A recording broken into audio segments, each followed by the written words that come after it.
என்னப்பா ஜனநாயக படத்துக்கு ஃபர்ஸ்ட் ஒரு டிக்கெட் கிடைக்கலையா? கவலையே படாத, எனக்கும் கிடைக்கல. அடுத்த வேலை சோறுக்கே வழி இல்லை, உனக்கு பணம் ஒரு கேடா? டக்குன்னு வேலைய முடியா, மணி இப்பே 4 ஆகுது. என்னப்பா பண்றது? நம்மள மாரி மிடில் கிளாஸ் லைஃப்ல பிறந்துட்டா கிடைக்கிறது கிடைக்காது, கிடைக்காம இருந்து சுத்தமா கிடைக்காது. பிறந்தா ஒரு பணக்கார வீட்டு தான் பிறக்கணும், அப்படி இல்லையா அறிவோட புத்தியோட பிறந்திருக்கணும். அப்படி புத்தியோட பிறந்துதான் நம்ம இந்த மாதிரி வேலை செய்ய வேண்டிய அவசியம் வந்துருக்காது இல்ல. சரிப்பா, நீ சொல்ற மாதிரியே ஒத்துக்கிறேன். கடவுள் உனக்கு 2 வரம் கொடுக்குறாரு. ஒன்று புத்தியை கொடுக்குறாரு, இன்னொன்று பணத்தை கொடுக்குறாரு. இப்போ நீ இதில் 2 எது கேட்ப? கடவுள் 2 வரம் தராடா?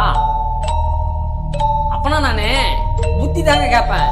ஏன்னா புத்தி இருந்தா புத்தியை வச்சு பணத்தை ஈஸியா சம்பாதிச்சுக்கலாம்ல. இன்னும் ஒரு ட்விஸ்ட் இருக்கு. புத்தி இருந்தா பணத்தை பார்க்க முடியாது, பணம் இருந்தா அறிவு கிடைக்காது.